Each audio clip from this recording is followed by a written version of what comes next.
Hello and welcome guys to yet another episode by Reef. In today's episode is going to be episode 1 on how to control algae and algae problem in your system.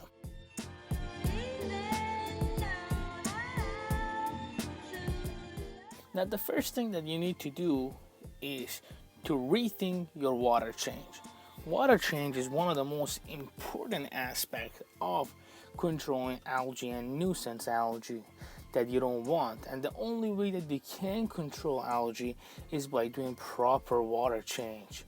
And I gotta tell you guys, the best way to do water change is to start from ground up and do it the right way.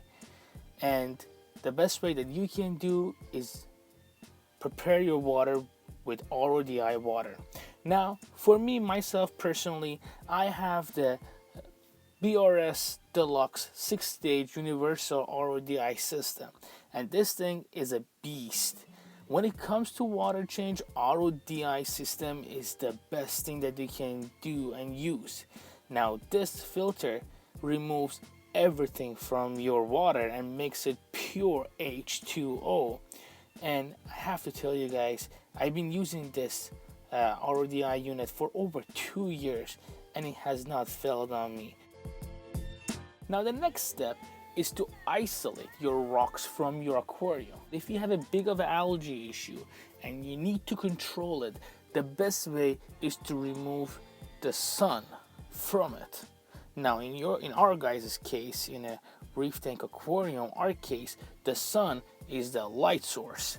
Now the best way to prevent sun is that grab a bucket, mix some RODI water, put a heater in there just like the one that I have. Doesn't have to be anything fancy. It's something that has a thermometer that you could control the temperature with it. Another thing that you need is to get a pump. A regular pump will do just fine. Now this pump that I have is a Cobalt MJ1200 pump that will circulate the water. What you need to know is that you need the water to be circulated in a way that the top of the water is agitated.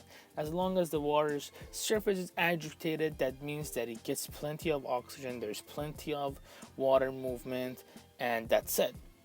After putting these two things together, there's one thing that you could do to step up your game one step further. You need an earth stone. What that earth stone does, it just oxygenates water. In my case, I am using an earth stone to just oxygenate the water and make the water more oxygenated so pH doesn't drop too low. Because here's what you guys need to remember. You guys will be covering this bucket so there's no light goes in there. So by covering it means that there's not a lot of oxygen gonna be in there. So having an earth stone in there helps, gives it a little oxygen. And to provide the air in there, I'm using an aqua lifter. It's a fantastic pump, cheap pump that does excellent job. And you just plug it in and you just let it go. Now if you want to take this game one step further, is that you're gonna connect your aqua lifter to a CO2 absorbent reactor from Buck Reef Supply. Now the CO2 reactor just takes out the CO2 from the air, so it will inject it with pure oxygen. That's another thing that you can do. In my case, again, I have chosen to connect my power lifter to a CO2 reactor to take the carbon monoxide from the air and inject the water with pure oxygen, thus giving helping to raise the pH in the system in that bucket, helping to oxygenate water and just get the rock ready and prepare sooner. Now this process takes about 5 to 6 weeks, so the rocks must be in there and the lid must be closed to cook the rock. Actually, that's another term put in it. You need to test your water periodically while you're doing this. You need to test it for phosphate, you need to test it for nitrate, nitrite, and you could use plenty of different test kits. I recommend you guys, if you guys want to be more precise and get accurate and better result, use HANA checker for phosphate and nitrate. Now these are excellent way to test your water and get a good result. Right now we're on week 2, and what you need to know is that every week you have to change the water and you have to run a water change. Now the way that I do it, I do a complete 100% water change. So every week, the whole week the rocks are covered, there is no sunlight, there is no light or no artificial lights and nothing. Every week I just open it up, I put the rocks inside of a bucket that I have. I fill it up with water and I mix the salt, and then I add the rocks in there later. Now before removing the rocks from the bucket, one thing that you need to do is that you gotta get in there with your hand, and using your hand you gotta stop the water agitation and inspect the rocks. Now here we're taking the rocks out, and then the point of this is to remove the algae. Now some of these deter by themselves, but the others you have to go in there and just physically remove them yourself. Now again, this is a long process and it takes some time, so having a little patience goes hand in hand with this. Now again, this is the best method to remove hair algae, because hair algae is very hard to control once it gets out of hand, and the best way to control it is to prevent it, to make sure that you're using proper water. For example, RODI water, you're not using regular tap water. That's one of the main reasons that people get hair algae, because they use tap water. Another reason is poor husbandry. You haven't done your water change and stuff, and these stuff can add up. And then the most common reason is the overstock aquarium.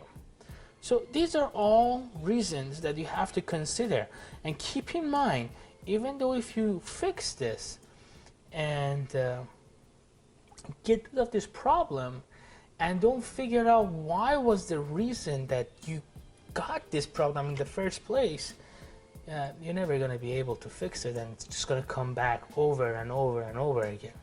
So for example, if I know that, okay, I got this problem, I got this algae problem, and it was because I have too much, I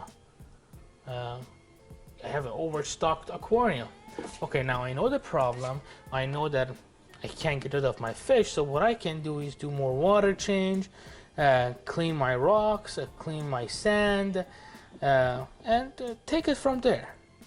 But you have to find out the problem and then find a solution for it. And as you can see, it's been about 3 weeks, 2 weeks and a half, and I have to say my rocks, they look free of algae. See, I'm inspecting them, I'm looking at each one of them carefully, making sure there's no algae on it.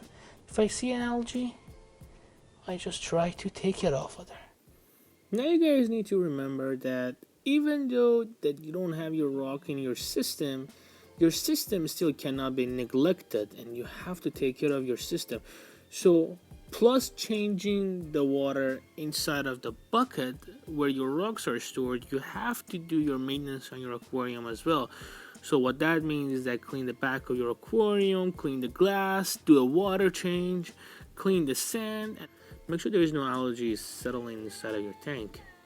So it's important to keep up your routine, keep up your maintenance, and follow every procedures. And as you can see, I decided to clean the back of the aquarium, clean the front of the aquarium, and make sure there is no algae, there is no hair algae sticking on the glass or on the wall of my aquarium, because the smallest hair algae could grow into a colony and could grow and get out of control. So you need to make sure before putting the rocks inside of your system that your system is free of algae. And again, this may take a long time, but it's with patience, everything is gonna be better and be much more manageable. And this is week 6. I have everything back inside of my aquarium. I have placed my rock inside of my aquarium. Now after placing your rock inside of your aquarium, still you have to monitor it for about a couple of weeks. You still have to do your water change, and you could take that toothbrush that I told you guys about and go over your rocks for the next couple of days. And if there is anything in there that you see, now that you have a source of light, the rocks are much more clear and you could see much more better. And if you see something on your rocks, you could just clean them, take them out of there, and make sure none of the algae actually makes it. Although you have to continue your water change, and if you see that you can't control them, try implementing carbon and GFO and phosphate remover. And while doing that, make sure to test for your nitrate, nitrite, phosphate, and especially ammonium, because you don't want any of these to get out of control. So do your checks, do your tests, do your water change, clean your rocks just on a daily basis. You don't have to, until you get rid of the problem once and for all. And if you continue with this, it's been 6 weeks, and I have to say that I don't see any sign of algae. The water is a little cloudy because I just placed in the rock in there, but I think everything is good, and we got out of the algae issue. In the next part, I'm gonna cover what other stuff you can do to control algae and make sure algae doesn't happen to you guys, and how to control it. So please stay tuned, and as always, thank you for watching, and happy reefing at Reef.